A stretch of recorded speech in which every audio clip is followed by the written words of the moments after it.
services every day. It answers our most bizarre questions. You're even watching this video using the company's video streaming platform. We're talking Google. Or more importantly, its bank-busting Silicon Valley headquarters.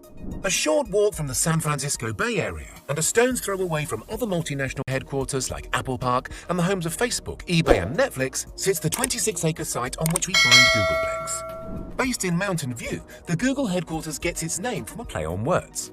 Most evidently, it's a combination of Google and complex, but spelt a little differently, googolplex is an incredibly large number with lots of zeros after it.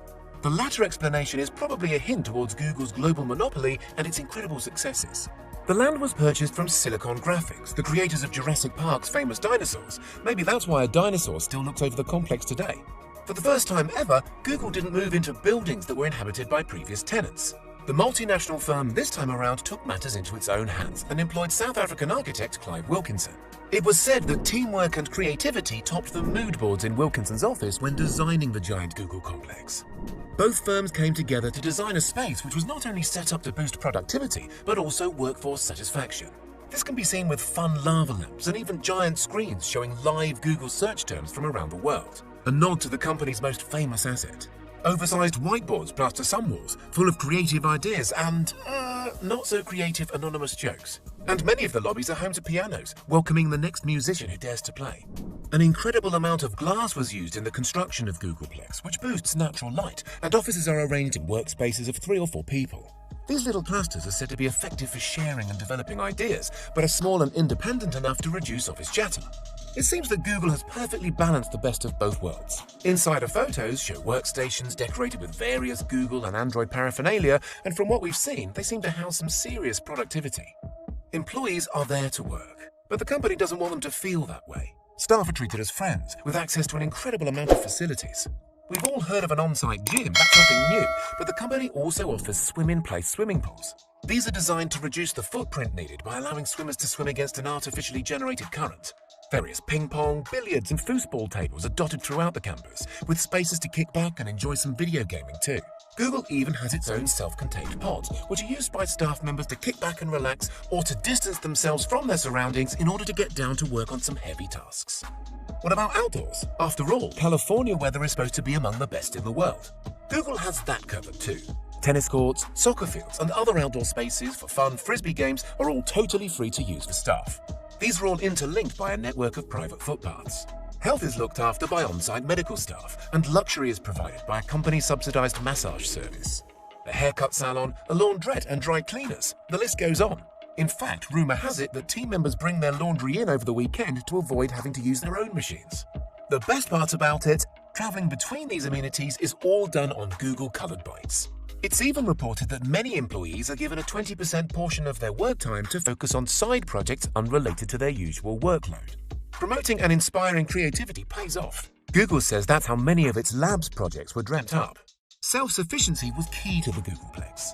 Although not fully, some of the complex's energy requirements are met by on-site solar panels, which were carefully placed across the building's roofs. Some of the fruit, vegetables and herbs eaten in the company's cafeterias are even grown in one of the park's 2 gardens, which themselves are accredited by an educational society whose aim is to teach people about the benefits of horticulture.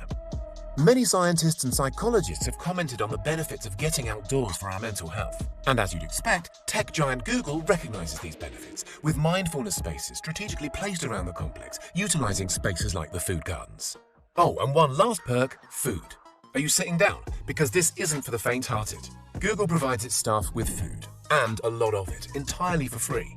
Workers can enjoy breakfast, lunch and dinner at the site's various cafes free of charge, including at Charlie's Place, the main cafeteria which was named after Google's first lead chef, Charlie Ayres. Nowadays, the restaurants focus on food that is fresh, organic and healthy. Those Buddha bowls or that smashed avocado on toast that you see on Instagram, these are the sorts of meals being dreamt up by head chefs, which include a fusion of the world's foods. We imagine a wide variety of dietary requirements are considered when planning the menus at the Googolplex.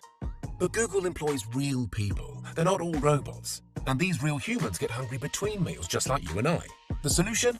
Every single workspace is within walking distance of an entire snack room, which is stocked with treats like granola, candy, and hot and cold drinks. The novelty of consistently eating out may have worn off for many of the company's more seasoned members of staff, but kitchenettes are always nearby with essential amenities like microwaves, kettles, and fridges. An unwritten saying among the company's workforce is the Google 15, which refers to the 15 pounds of weight that new starters often gain with all this free food. In fact, we don't actually know how much the company spends on feeding the entire campus, but one blogger ran some calculations and came up with a figure of at least $72 million each year. Traveling to and from the expansive site, employees are likely to catch a Wi-Fi-enabled diesel-powered bus. Other members may take to the roads in their own cars, after which they will find one of 2,000 parking spaces underground. Or maybe the staff want to plug their electric cars into the power points supplied under a solar panel-topped carport.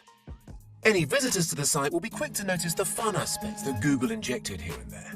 An army of Android statues populate the main outdoor area, a Kit Kat and a gingerbread man to name just two.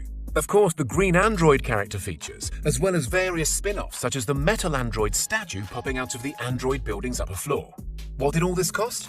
This site alone cost the firm around $1 billion, and that was in the same year as the $2.4 billion acquisition of the New York Chelsea market. Let's not forget the astonishing amount of money likely spent on food and other maintenance work, and this works out to be one of the world's most expensive headquarters.